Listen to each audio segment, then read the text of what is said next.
آج کے بعد اپنی دعاؤں میں جہاں اور بہت کچھ مانگتے ہیں اللہ سے برکت بھی مانگیں. ہمارا مسئلہ اصل میں برکت نہ ہونا ہے.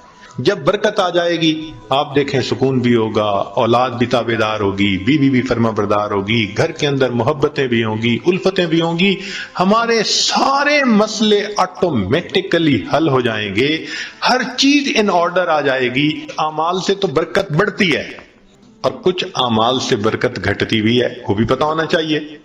یہ نہ ہو کہ وہ عمل کرتے پھریں جو برکت ختم کر دیتے ہیں. تو برکت گھٹتی کس سے ہے؟ نمبر 1 بدنیتی سے گھٹتی ہے. جو بدنیت انسان ہوگا نا اس کی زندگی میں برکت نہیں ہوگی، برکت نہیں ہوگی اس کی زندگی میں. کئی ہوتے ہیں نا نیت کے کھوٹے، برا سوچنا، نیگیٹو تھنکنگ، بیوی کے بارے میں بھی نیگیٹو تھنکنگ، ماں باپ کے بارے میں بھی، دوستوں کے بارے میں بھی، دفتر میں کام کرتے ہیں وہاں نیگیٹو تھنکنگ. جو نیگیٹو تھنکنگ والا بندہ ہوگا نا اس کی زندگی میں کبھی برکت نہیں ہوگی. اللہ اکبر کبیرہ. ایک شعر یاد آ رہا ہے پنجابی کا، آپ حضرات کو یہ عاجز آپ حضرات کو شعر سناتا ہے، اس کا ترجمہ بھی ساتھ کر دے گا. ہمارے ہاں ایک بزرگ گزرے ہیں سلطان العارفین باہو سلطان رحمت اللہ علیہ، ان کے پنجابی کا کلام بہت معروف ہے. فرماتے ہیں یہ ناتیاں دھوتیاں رب ملدا تے ملدا کمبیاں مچھیاں نو. اگر نہانے دھونے سے خدا ملتا تو مچھلیوں کو اور کچھووں کو خدا مل جاتا، ہر وقت ہی نہاتے دھوتے رہتے ہیں. یہ سر منایا رب ملدا تے ملدا بھیڑاں سسیاں نو. اگر سر منڈانے سے رب ملتا تو ایک بھیڑ کی قسم ہے، سر پہ بال نہیں ہوتے باقی پورے جسم پہ ہوتے ہیں، تو اس کا تو سر ویسے ہی منڈا ہوا ہوتا ہے، اس کو خدا مل جاتا. یہ ذکر کیتے ہیں رب ملدا تے ملدا کال کڑیچیاں نو. ایک پرندہ ہوتا ہے کالا سا، وہ شام کو لٹک جاتا ہے کہیں اور ساری رات آواز نکالتا رہتا ہے، تو کہتے ہیں وہ تو ساری رات ذکر کرتا ہے، اس کو خدا مل جاتا. یہ جتیاں ستیاں رب ملدا تے ملدا دانداں کھسیاں نو. پاک دامنی سے خدا ملتا تو جو خسی بیل ہوتا ہے وہ تو مادہ کی طرف آنکھ اٹھا کے بھی نہیں دیکھتا، اس کو بھی خدا مل جاتا. تو یہ باتیں کر کے فرماتے ہیں یہ ناتیاں دھوتے ہیں رب ملدا تے ملدا کمبیاں مچھیاں نو. یہ سر منایا رب ملدا تے ملدا بھیڑاں سسیاں نو. ذکر کیتے ہیں رب ملدا تے ملدا کال کڑیچیاں نو. اور جتیاں ستیاں رب ملدا تے ملدا دانداں کھسیاں نو. اور آخر پر فرماتے ہیں رب ملدا تے ملدا نیتاں اچھیاں نو. اللہ اگر ملتا ہے تو اللہ اچھی نیت والوں کو ملا کرتا. تو بھائی نیت اچھی ہوگی تو زندگی میں برکت ہوگی، اور نیت بری ہوگی تو زندگی میں بے برکتی ہوگی. کتنے لوگ ہیں شرکت کا کام کرتے ہیں اور اپنے شریک کا پیسہ ہتھیانے کی نیت کی ہوئی ہوتی ہے، داؤ لگا رہے ہوتے ہیں. کتنے کاروبار والے ہیں کسٹمر کو داؤ لگانے کی نیت کرتے ہیں. تو بھائی نیت ہی اچھی نہیں تو برکت کہاں سے آئے گی؟ تو بدنیتی سے برکت ختم ہو جاتی ہے.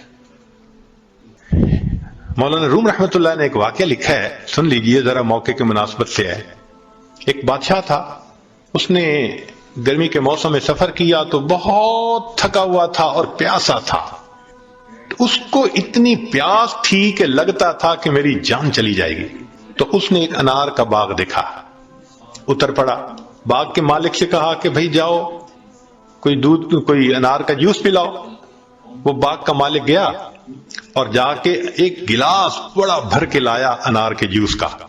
اس نے پیا، اتنا ٹیسٹی، اتنا مزیدار کہ بس مزہ آ گیا.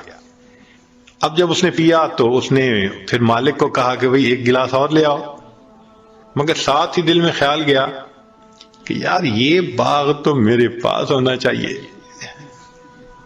اب وہ دوسرا گلاس جب لے کے آیا تو اس نے پیا تو جناب اتنا کھٹا کہ پیا نہ جائے.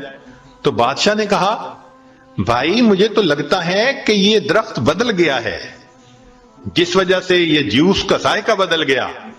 وہ بھی سمجھدار تھا، اس نے کہا بادشاہ سلامت، درخت نہیں بدلا، مجھے لگتا ہے آپ کی نیت بدل گئی ہے. پہلے نیت اچھی تھی، اللہ نے ٹیسٹی بنا دیا تھا، اب نیت بد ہو گئی، اللہ نے اس کو کڑوا بنا دیا. تو سب سے پہلی چیز جس سے برکت آتی ہے وہ نیک نیتی، اور جس سے بے برکتی ہوتی ہے وہ بد نیتی۔ اور دوسری چیز معصیت، گناہ جو ہے نا یہ برکتوں کے دروازے بند کر دیتے۔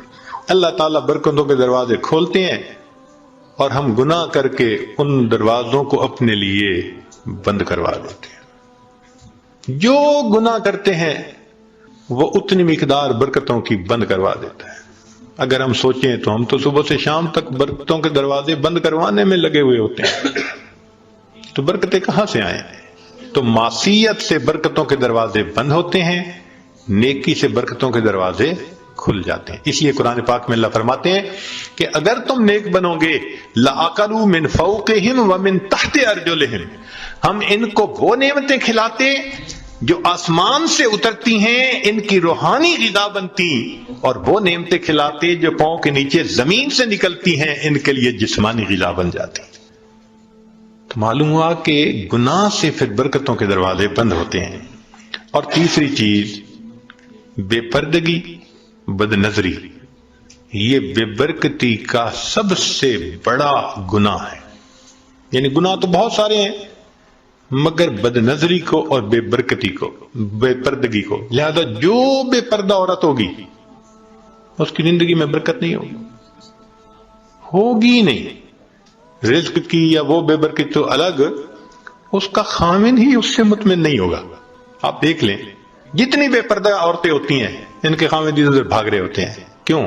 ان کو خود تسلی نہیں ہوتی، برکت اللہ ان سے نکال دیتے ہیں۔